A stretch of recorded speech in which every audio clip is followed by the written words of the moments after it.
Good afternoon, everyone. Some updates. Yesterday, the President of the General Assembly, Philemon Yang, delivered remarks at the opening of the debate from the new Partnership for Africa's Development to Agenda 2063. He said that there has never been a better time to accelerate progress towards peace, prosperity, and sustainable development. He added that as President of the General Assembly, he pledged to keep the spotlight on Africa's promise and hone focus on support for Agenda 2063. His full remarks are on the website. This morning there was a debate. The debate continues on the report of the International Atomic Energy Agency. The action on the draft resolution will be taken later today. Tomorrow there will be a debate on the International Residual Mechanism for Criminal Tribunals. In terms of updates on the main committees, the first committee, a draft resolution entitled Cooperation between the United Nations and the Preparatory Commission for the Comprehensive Nuclear Test Ban Treaty Organization, which has been initiated under Agenda Item 125K by Japan, is now open for co-sponsorship. In terms of the second committee, the general debate just concluded. The theme was Fostering Resilience and Growth in an Uncertain World. High on the agenda will be the Quadrennial Comprehensive Policy Review, which will provide guidance to the UN development system for the next 4-year cycle. This week, and in terms of the second committee, the committee is discussing sustainable development, and there are sub-items which include the UN habitats, food security, and nutrition.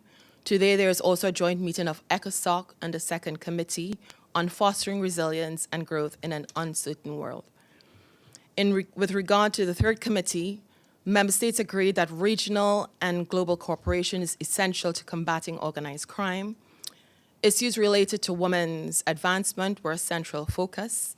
Discussion also centered on the accountability for the staggering number of child casualties in armed conflicts, and as well as violations such as child marriage and labor.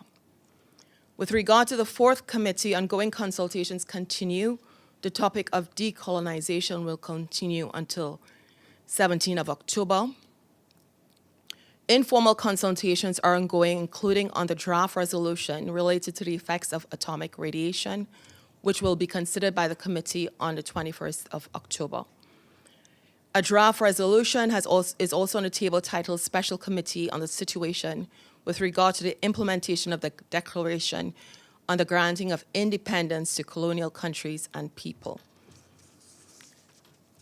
The agenda items titled United Nations Relief and Works Agency for Palestine Refugees in the Near East and Israeli Practices Affecting the Human Rights of Palestinian People and Other Arabs of the Occupied Territories will be on the committee's agenda from the 13th to the 20th of November.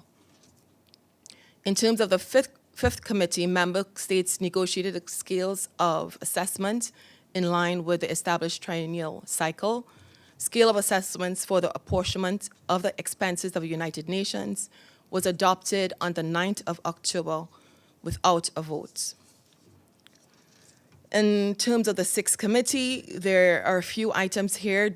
Delegations reaffirmed their willingness and readiness to work towards consensus on the draft comprehensive convention on international terrorism and related items. Another point to flag is all delegations agree that there is a need to ensure accountability for crimes against humanity. Mexico and the Gambia have submitted a draft resolution which calls for the convening of a conference to continue substantive discussions on the proposed convention with a view to elaborate and eventually conclude it. The PGA has addressed most of the committees. He will address the second and sixth committee this coming Thursday, 17th of October. A couple of other updates. The co-chairs of the intergovernmental negotiations on the question of equitable representation and increase in the membership of the Security Council, the permanent representatives of Kuwait and Austria have extended an invitation to delegations to a first informal meeting to take stock of the progress achieved and discuss work of the IGN during the 79th session. And just last, today is, as Stefan said, International Day of Rural Women. The President of the General Assembly urged the international community to recognize the invaluable contributions made by these women, attach greater importance to the improvement of their livelihoods, and dismantle all barriers to ensure the full and equal participation of women in rural households and communities. And that's it from my side. Are there any questions for me? Are there any questions online? No problem. Thank you.